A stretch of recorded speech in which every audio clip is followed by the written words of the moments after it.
వరి రకాల్లో ఎంతగానో ప్రాచుర్యం పొందింది సాంబ మసూరి.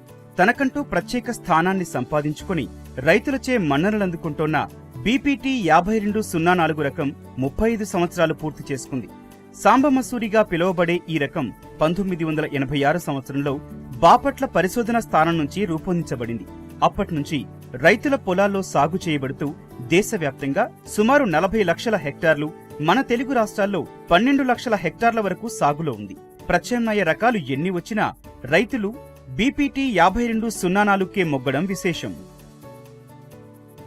బీపీటీ 5204 సాంబా మసూరి అద్భుతమైన వరి వంగడం.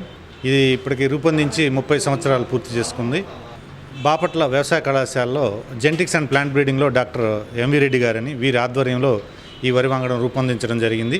మొట్టమొదటిగా ఈ వంగడాన్ని రూపొందించడానికి 3 రకాలను వాడారు. జీఈబీ 24 అని, అలాగే TN1 అని, అలాగే మషూర్ అని 3 రకాలను వాడటం జరిగింది. జీఈబీ 24 తీసుకున్నట్లయితే దీనికి ఎక్సలెంట్ గ్రెయిన్ క్యారెక్టర్స్ ఉంటాయి, కాకపోతే పడిపోయే రకం, అలాగే ఈల్డ్ కూడా తక్కువగా ఉంటుంది.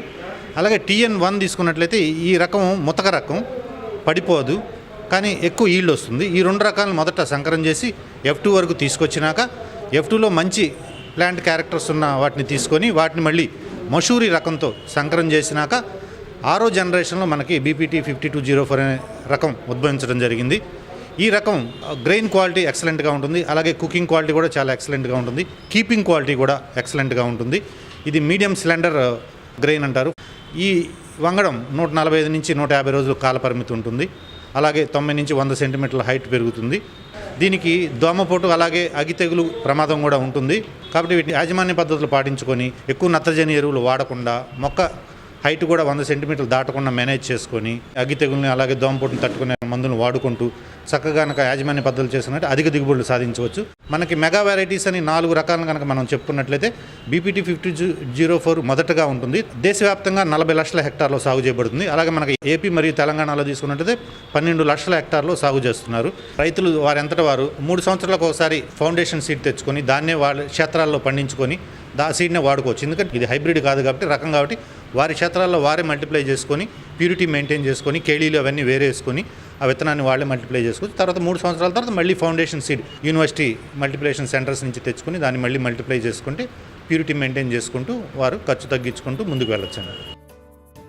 సాధారణంగా ఏ విత్తన రకమైనా గరిష్టంగా ఒక 15 ఏళ్ల వరకు మనగలుగుతుంది. కానీ ఈ రకం మాత్రం ఏకంగా 35 ఏళ్లుగా రైతుల మన్ననలు పొందుతోంది. గోదావరి, కృష్ణా డెల్టాలతో పాటు అనేక ప్రాంతాల్లోనూ ఈ విత్తనం నాటుకుపోయింది. 80వ దశకంలో రైతులకు అందుబాటులో ఉన్న వరి విత్తనాలు ఎక్కువ కాల వ్యవధి ఉండటంతో తుపాన్లకు గురయ్యేవని, బీపీటీ వచ్చాక ఆ సమస్య తీరిపోయిందని చాలా మంది రైతులు అంటున్నారు. ఆనాటి నుంచే సన్నబియ్యం అనే ఒరవడి కూడా మొదలైంది. మేలైన దిగుబడులతో ఇటు రైతులను, మంచి రుచి, త్వరగా పాడవకుండా ఉండటం వంటి సుగుణాలతో అటు వినియోగదారులను మెప్పించిన రకంగా సాంబ మసూరి ఘనత సాధించింది. 1986 తర్వాత ఆంధ్రప్రదేశ్ రాష్ట్రంలో వరి సాగులో విప్లవాత్మకమైన మార్పు బీపీటీ 5204 సాగుతో మొదలైందని చెప్పొచ్చు.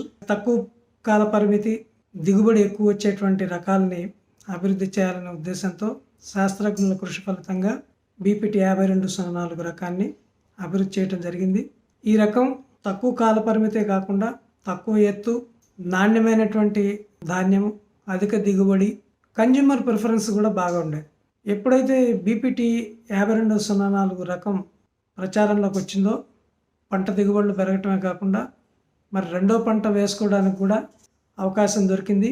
తక్కువ నీటితో పంటలు తీసేటువంటి విధానం కూడా రైతాంగం అవలంబించారు. ముఖ్యంగా ఇటీవల కాలంలో శ్రీవరి సాగు, యథసేద్యం ఇటువంటివన్నీ కూడా ఈ రకం వల్లే సాధ్యపడ్డాయని మనం తేలిక చెప్పుకోవచ్చు.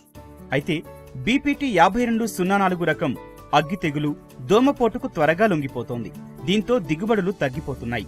ఈ రెండింటిపైన శాస్త్రవేత్తలు మరింత పరిశోధనలు జరిపి వాటి ఉధృతిని అదుపులో ఉంచగలిగితే మరింత కాలం ఈ రకాన్ని కొనసాగించే అవకాశం ఉందని రైతులు అభిప్రాయపడుతున్నారు.